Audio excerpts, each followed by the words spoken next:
Good morning. നമുക്ക് ഇന്ന് section 3.4 discuss ചെയ്യാം.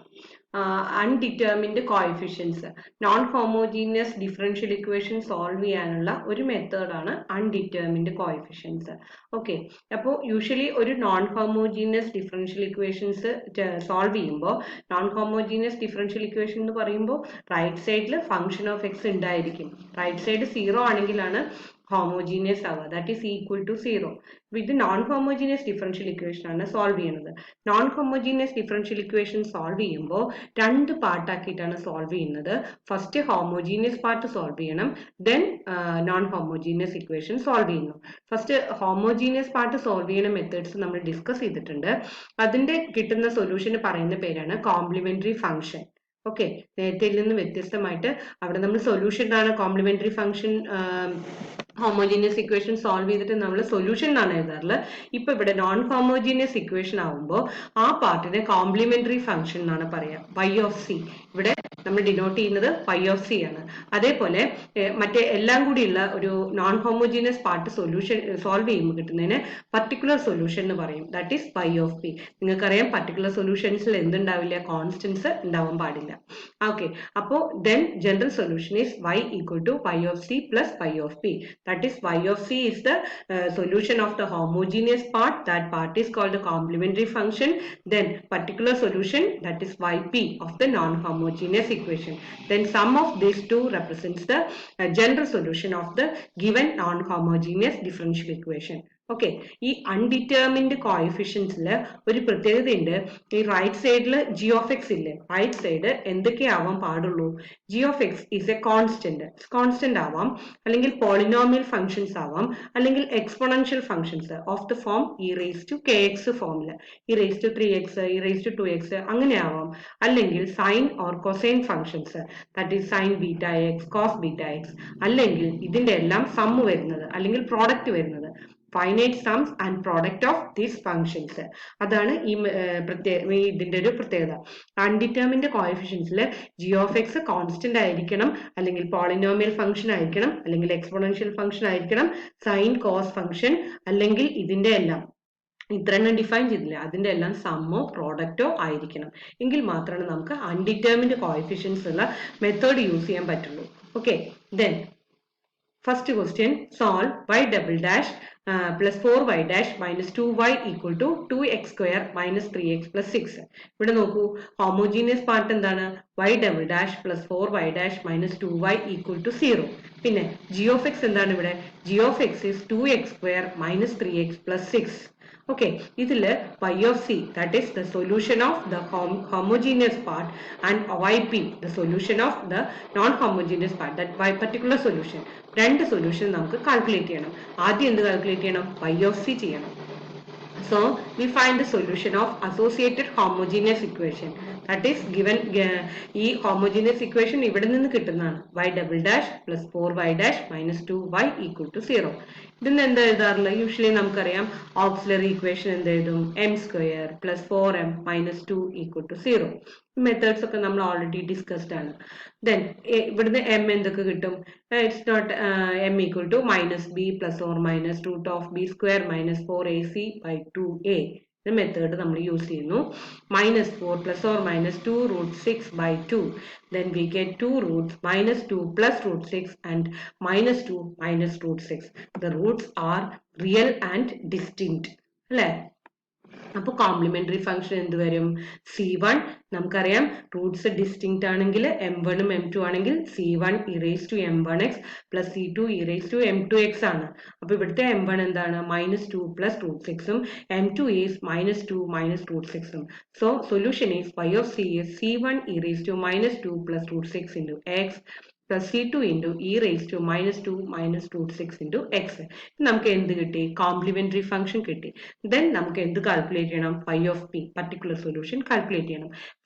ഇവിടുത്തെ g of x ഇങ്ങനെയാണ് കിട്ടിയിരിക്കുന്നത്. നമുക്കൊരു ടേബിൾ ഉണ്ട്, നമ്മുടെ g of x വന്നു കഴിഞ്ഞാൽ y of p എങ്ങനെ എടുക്കാം എന്നുള്ളതിനൊക്കെ പറ്റിയിട്ടൊരു ടേബിൾ ഉണ്ട്. നിങ്ങൾ ടെക്സ്റ്റ് ലാസ്റ്റ് ആണ് തന്നിരിക്കുന്നത്, അതുകൊണ്ട് നമ്മൾ ലാസ്റ്റ് എഴുതിയിട്ടുണ്ട്. പക്ഷെ നിങ്ങൾക്ക് ആദ്യം തന്നെ അത് ഡിസ്കസ് ചെയ്തതിന് ശേഷം അങ്ങോട്ട് പോവാം. ഓക്കെ, ഇവിടുത്തെ ഇതാ trial particular solution. G of X ഈ ലെഫ്റ്റിൽ തന്നിരിക്കുന്ന ഫോമിലാണ് വരുന്നതെങ്കിൽ y ഓഫ് പി നമ്മൾ ചൂസ് ചെയ്യണം. y ഓഫ് പി എങ്ങനെ ചൂസ് ചെയ്യാം എന്നുള്ളതാണ് റൈറ്റ് സൈഡിൽ പറയുന്നത്. അപ്പൊ നിങ്ങൾക്ക് കിട്ടിയ ജി ഓഫ് എക്സ് കോൺസ്റ്റന്റ് ആണെങ്കിൽ y ഓഫ് പി എങ്ങനെ എടുക്കണം? എ പറഞ്ഞിട്ട് ചൂസ് ചെയ്യണം, അതായത് കോൺസ്റ്റന്റ്. ഓക്കെ, ഇവിടെ 6 ആണെങ്കിൽ y p equal to a constant. Then 5x plus 7 ആണ് ജി ഓഫ് എക്സ് എങ്കിൽ y ഓഫ് പി എങ്ങനെ ചൂസ് ചെയ്യണം? A X plus B. ഇവിടെ കോൺസ്റ്റന്റിലുള്ള ഡിഫറൻസ് മാത്രമേ ഉണ്ടാവുള്ളൂ, അതായത് 5ന് പകരം എ എഴുതി പി എഴുതി. ഓക്കെ, ദിസ് ദെൻ അടുത്തത് 3x² - 2 ആണെങ്കിൽ സെക്കൻഡ് ഡിഗ്രി ഇക്വേഷൻ ആണ്. അപ്പോൾ കംപ്ലീറ്റ് ടേംസ് നമ്മൾ എഴുതണം. ax² plus bx plus c. y p choose ചെയ്യുന്നത് ഇങ്ങനെയാണ്. ദെൻ നാലാമത്തേല് ക്യൂബിക് പോളിനോമിയൽ ആണ് അല്ലെ, x³ - x + 1. ഇതിൽ ടേംസ് ഉണ്ടോ? x² ടേം ഇല്ല, അതുകൊണ്ട് ഇവിടെ കോൺസ്റ്റന്റ് ടേം എഴുതരുത്, അങ്ങനെ വിചാരിക്കരുത്. ഇവിടെ ഏത് ഡിഗ്രി പോളിനോമിയൽ ആണോ എന്നുള്ളതാണ് നോക്കുന്നത്. ഇവിടെ തേർഡ് ഡിഗ്രി പോളിനോമിയൽ ആയതുകൊണ്ട് y ഓഫ് പി ചൂസ് ചെയ്യുന്നത് ax³ plus bx² plus cx plus d. എല്ലാ ടേംസും എഴുതണം. പിന്നെ അഞ്ചാമത്തെ sin 4x ആണ്. sin 4x എഴുതുമ്പോൾ അതിൽ കൂടെ cos 4x ഉം sin 4x കൂടെ എഴുതണം, പിന്നെ sin 4x. That is y of p is a cos 4x plus b sin 4x. sin 4x നമ്മൾ രണ്ട് cos 4x എഴുതണം, sin 4x എഴുതണം. അതുപോലെ cos 4x ആണെങ്കിൽ cos 4x ഉം sin 4x ഉം എഴുതണം വിത്ത് constant a cos 4x plus b sin 4x. അപ്പൊ നിങ്ങൾ നോക്കേണ്ടത് നിങ്ങളുടെ ജി ഓഫ് എക്സിന്റെ ഫോം ഏതാണെന്നുള്ളതാണ്. ഇതിൽ ഏത് ഫോമിലാണ് നമ്മുടെ ജി ഓഫ് എക്സ് കിടക്കുന്നത്, ആ ഫോമിനനുസരിച്ചിട്ടുള്ള y ഓഫ് പി നമ്മൾ ഈ ടേബിളിൽ നിന്ന് ചൂസ് ചെയ്യണം. ഓക്കെ, ഇപ്പൊ cos 4x ഉള്ളെങ്കിൽ y ഓഫ് പി ചൂസ് ചെയ്യുന്നത് ഇങ്ങനെ തന്നെ ആയിരിക്കണം. ഓക്കെ, cos 4x പകരം cos 6x ആണെങ്കിൽ എങ്ങനെ വരും? a cos 6x plus b sin 6x. എങ്ങനെയാണ് വരുന്നത് വെച്ചാൽ അതുപോലെ. അതുപോലെ e⁵ എക്സ്പോണൻഷ്യൽ ഫംഗ്ഷൻ ആണെങ്കിൽ a e⁵ അതായത് ഇവിടെ e�3x ആണെങ്കിൽ a e�3x അതേപോലെ മാറ്റുക. ഇനി ഇത് കോമ്പിനേഷൻ ആണ് അല്ലെ, ലീനിയർ പോളിനോമിയലും അതിന്റെ കൂടെ e⁵x ഉണ്ട്. അപ്പൊ 9x - 2ന് പകരം നമ്മൾ എന്തെടുക്കും? ax plus b എടുക്കും, പിന്നെ e⁵ന്റെ e⁵x അല്ലെ.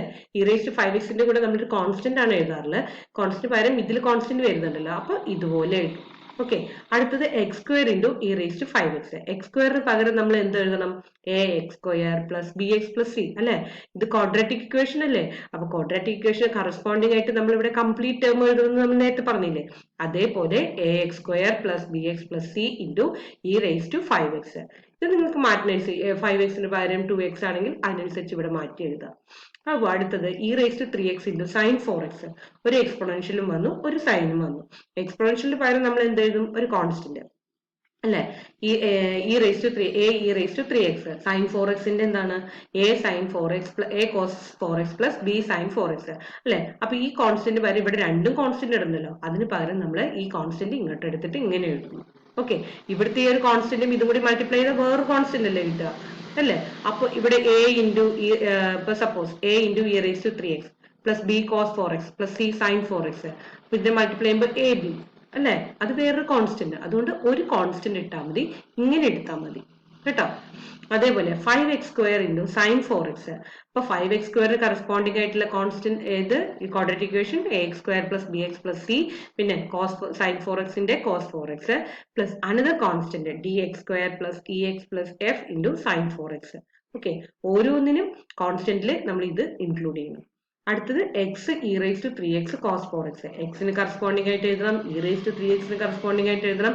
cos 4x എന്താണ്? a cos 4x plus b sin 4x അല്ലേ. അപ്പൊ ഇതില് കോൺസ്റ്റന്റ് ഉണ്ടായിരിക്കും. എക്സിന് പകരം നമ്മൾ എന്ത് എഴുതണം? ax plus b എഴുതണം. ഇവിടെ ഒരു കോൺസ്റ്റന്റ്, എല്ലാത്തിനും ഓരോരോ സെപ്പറേറ്റ് കോൺസ്റ്റന്റ്സ് ഇടണ്ട, അതെല്ലാം കൂടി കമ്പൈൻ ചെയ്തിട്ട് ഇങ്ങനെ എഴുതിയാൽ മതി. ഓക്കെ, അപ്പൊ നമുക്ക് വരുന്ന ക്വസ്റ്റ്യനിലെ ജി ഓഫ് എക്സ് ഏതാണോ അതിന് കറസ്പോണ്ടിങ് ആയിട്ട് ഇവിടെ നമുക്ക് y ഓഫ് പി എഴുതാവുന്നതാണ്. ഈ y ഓഫ് പി കാണാതെ പഠിക്കേണ്ട, ഇത് ജസ്റ്റ് നോക്കിയാൽ തന്നെ നിങ്ങൾക്ക് മനസ്സിലാവുന്നതാണ്. ഏത് ഫോമിലാണ് നിങ്ങൾക്ക് വരുന്നത് നോക്കുക, അതിനനുസരിച്ച് y ഓഫ് പി എഴുതുക. ഇനി നമ്മുടെ പ്രോബ്ലത്തിലേക്ക് പോവാം. ഫസ്റ്റ് പ്രോബ്ലം എന്തായിരുന്നു? ഫസ്റ്റ് പ്രോബ്ലത്തിലെ ജി ഓഫ് എക്സ് എന്താണ്? ക്വാഡ്രാറ്റിക് ഇക്വേഷൻ ആണ് അല്ലെ. 2x² - 3x plus 6. അപ്പൊ എന്തായിരിക്കും നമ്മൾ എടുക്കുന്ന y of P? ax² plus bx plus c. Constant ഒരിക്കലും സെയിം ഇടരുത്, ഡിഫറെന്റ് ആക്കി ഇടണം. yp equal to, we select yp equal to ax² plus bx plus c where a, b, c are constants. Then y of p ഇതിന്റെ equation 1ന്റെ ഒരു solution ആണെന്ന് നമ്മൾ assume ചെയ്യുന്നു. Okay, എയും ബിയും സിയും കോൺസ്റ്റൻസ് ആണ്. കോൺസ്റ്റൻസിന്റെ വാല്യൂ നമ്മൾ കാൽക്കുലേറ്റ് ചെയ്യണം. ഈ ഏതില് ഈ y of p is a solution of this equation എന്ന് അസ്യൂം ചെയ്യുന്നു. Then y p dash y p double dash എന്നിവ കാൽക്കുലേറ്റ് ചെയ്തിട്ട് വൈ പിയുടെയും വൈ പി ഡാഷിന്റെയും വൈ പി ഡബിൾ ഡാഷിന്റെയും വാല്യൂസ് എല്ലാം ഈ ഇക്വേഷൻ 1 സബ്സ്റ്റിറ്റ്യൂട്ട് ചെയ്യാം. സബ്സ്റ്റിറ്റ്യൂട്ട് ചെയ്യുമ്പോൾ നിങ്ങൾക്ക് എയുടെയും ബിയുടെയും സിയുടെയും വാല്യൂ കിട്ടും. ഓക്കെ, നോക്കൂ. yp കിട്ടിയിരിക്കുന്ന ax² plus bx plus c. yp dash is 2ax plus b, differentiating. yp double dash is 2a. ഇതിനുള്ള വാല്യൂസ് മുഴുവൻ ഇക്വേഷൻ 1 സബ്സ്റ്റിറ്റ്യൂട്ട് ചെയ്യുന്നു. ഇക്വേഷൻ 1 സബ്സ്റ്റിറ്റ്യൂട്ട് ചെയ്യുന്നു. ഇപ്പൊ നമുക്ക് ഇങ്ങനെ കിട്ടി. നമ്മൾ x² ടേം എടുത്തു, എക്സിന്റെ ടേം എടുത്തു, കോൺസ്റ്റന്റിന്റെ ടേം സെപ്പറേറ്റ് ചെയ്തു. ഈ ലെഫ്റ്റ് ഹാൻഡ് സൈഡില് LHSല് -2ax². എന്നിട്ട് നമ്മൾ രണ്ട് സൈഡും കമ്പയർ ചെയ്യുന്നു. x² ടേമിന്റെ കോഎഫിഷ്യന്റ് ഇവിടെ 2 ആണ്, ഇവിടെ എന്താണ് -2a ആണ്. കമ്പയർ ചെയ്യുമ്പോൾ we get a equal to -1. ഇനി എക്സിന്റെ കോഎഫിഷ്യന്റ് ലെഫ്റ്റ് സൈഡിൽ 8a - 2b ആണ്, റൈറ്റ് സൈഡിൽ -3 ആണ്. അപ്പൊ നമുക്ക് എന്ത് കിട്ടും? ബിയുടെ വാല്യൂ -5/2 കിട്ടും. അതേപോലെ 2a + 4b + -2c = 6. അതിന് എന്ത് കിട്ടും? c = -9 കിട്ടും. ഇപ്പൊ നമുക്ക് എയും ബിയും സിയും കിട്ടി. ആ വാല്യൂസ് എല്ലാം നമ്മൾ yp എടുത്തിരിക്കുന്നത് എന്താണ്? ax² plus bx plus c അല്ലേ? അതിൽ സബ്സ്റ്റിറ്റ്യൂട്ട് ചെയ്യണം. സബ്സ്റ്റിറ്റ്യൂട്ട് ചെയ്യുമ്പോൾ നമുക്ക് എന്ത് കിട്ടും? y of p is -x² -5/2x -9 അല്ലേ? ഇപ്പൊ നമുക്ക് y of p കിട്ടി, y of c ഓൾറെഡി കിട്ടിക്കഴിഞ്ഞിട്ടുണ്ട്. So the general solution of the given homogeneous equation is y = y of c plus y of p. y of c plus y of p കൊടുക്കുക. Okay, this is the solution. Second question നോക്കൂ. Find a particular solution of only particular solution. We need to calculate only particular solution. Question നോക്കണം, general സൊല്യൂഷനും ഉണ്ടാവും, particular സൊല്യൂഷനും ഉണ്ടാവും. General സൊല്യൂഷനിൽ complete y of c യും കാണണം, y of p യും കാണണം. പർട്ടിക്കുലർ സൊല്യൂഷനിൽ y of p മാത്രം കാൽക്കുലേറ്റ് ചെയ്താൽ മതി. y double dash minus y dash plus y equal to 2 sin 3x. Then ഇവിടെ ഫോം എന്താണ്? sin 3x ആണ്. sin 3x ആകുമ്പോൾ അതിൽ cos 3x വേണം, sin 3x വേണം അല്ലേ? അപ്പോൾ y of p is a cos 3x plus b sin 3x. Then we assume y of p is a solution of this equation. Equation 1. Then find the values of yp dash and yp double dash and substitute these values in equation 1. What we get? -9a cos 3x -9b sin 3x ഈ values ഒക്കെ ഇവിടെ എഴുതിയിട്ടുണ്ട് അല്ലെ? എന്നിട്ട് cos 3xന്റെ values coefficients ഇവിടെ എടുത്തെഴുതുന്നു, sin 3xന്റെ coefficients ഇവിടെ എത്തുന്നു. Right സൈഡിൽ സൈൻ മാത്രമേ ഉള്ളൂ, കോസ് ഇല്ല അല്ലെ? അപ്പോൾ cos 3xന്റെ കോഎഫിഷ്യന്റ് റൈറ്റ് സൈഡിൽ എന്താണ്? 0 ആണ്. ലെഫ്റ്റ് സൈഡിൽ എന്താണ്?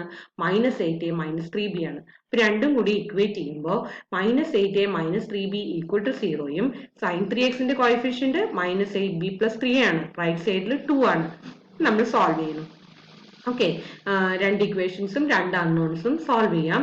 V get a = 6/73 and b = -16/73. നമുക്ക് y of p ഇങ്ങനെ കിട്ടും. ഓക്കെ, y of p ആണ് കാൽക്കുലേറ്റ് ചെയ്യാൻ പറഞ്ഞിട്ടുള്ളൂ. അപ്പൊ അതിനനുസരിച്ച് ചെയ്യാം. ഇവിടെ നമ്മൾ എപ്പോഴും നോക്കേണ്ട ഒരു കാര്യമുണ്ട്, അത് അടുത്ത പ്രോബ്ലത്തിൽ ഇതിലേ വരുള്ളൂ. Solve y double dash minus 2y dash minus 3y equal to 4x minus 5 plus 6x e raised to 2x. ഇവിടെ കണ്ടോ, ഇത് നമുക്ക് ജനറൽ സൊല്യൂഷൻ ആണ്. സോൾവ് എന്ന് പറഞ്ഞ ജനറൽ സൊല്യൂഷൻ ആണ് കാണേണ്ടത്. അപ്പൊ ആദ്യം നമ്മൾ ഹോമോജീനിയസ് ഇക്വേഷന്റെ സോൾവ് ചെയ്യണം. സോ ഹോമോജീനിയസ് ഇക്വേഷന്റെ ഞാൻ സോൾവ് ചെയ്യാനുള്ള പ്രത്യേകം പറയുന്നില്ല. m = -1ഉം 3യും കിട്ടിക്കഴിഞ്ഞാൽ complementary function c1 e raised to -x plus c2 e raised to 3x കിട്ടി. ഓക്കെ, ദെൻ നേരത്തെ ഉള്ളത് ഇതിന് 4x - 5ന് പകരം നമ്മൾ x plus b എടുത്തു. 6x e raised to 2x പകരം ഇതിന് പകരം നമ്മൾ cx plus d എടുക്കണം. പിന്നെ e raised to 2x.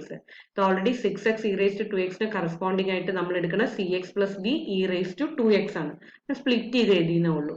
Okay, മറ്റേ ഫസ്റ്റ് ടേമിന് പകരം. അപ്പൊ yp ഇങ്ങനെയാണ് കിട്ടിയത്. ഓക്കെ, yp കിട്ടാനുള്ള ഒരു ഫോർമുലയാണ് ഇവിടെ എഴുതിയിരിക്കുന്നത്. g of x ഇങ്ങനെയാണ്. g of x already given, that is this is the g of x, 4x minus 5 plus 6x e raised to 2x. അപ്പോൾ g dash x കിട്ടും, g double dash x കിട്ടും. ഇനി ഇതിൽ distinct terms collect ചെയ്യുക. അതായത് terms of x, terms constant e raised to x, x e raised to 2x repeat ചെയ്ത് എഴുതരുത്. എന്നിട്ട് അവിടെ ഒരു കോൺസ്റ്റന്റ് എടുത്തു കൊടുത്താൽ yp കിട്ടും. ഇത് അനദർ മെത്തേഡാണ്. ഏത് മെത്തേഡിൽ വേണമെങ്കിലും നിങ്ങൾക്ക് ചെയ്യാൻ പറ്റും. നോക്കിക്കോളൂ, ഇവിടെ 4x ഇത് എഴുതരുത്, ഓൾറെഡി ചെയ്തിട്ടുള്ളതാണ്. x e raised to 2x ഇവിടെ എഴുതിയിട്ടുണ്ട്, പിന്നെ ഇവിടെ എഴുതണ്ട കാര്യമില്ല നമുക്ക് ഡിസ്റ്റിങ്ക്ട് ടേംസ് കളക്ട് ചെയ്യുക, എന്നിട്ട് അതിന് മുമ്പിൽ ഒരു കോൺസ്റ്റന്റ് കൊടുത്തു കഴിഞ്ഞാൽ y ഓഫ് പി കിട്ടും. നമുക്ക് ഫോർമുല ഓർമ്മയില്ലെങ്കിൽ, നേരത്തെ ടേബിൾ അറിഞ്ഞു കഴിഞ്ഞാൽ ഇത് അറിയണമെന്ന് നിർബന്ധമില്ല. ഓക്കെ, എന്നിട്ട് y p ഡാഷും y p ഡബിൾ ഡാഷും ഒക്കെ കാൽക്കുലേറ്റ് ചെയ്തിട്ട് നമുക്ക് എന്ത് കിട്ടും, വാല്യൂസ് ഒക്കെ ഇവിടെ കൊടുത്തിട്ടുണ്ട്.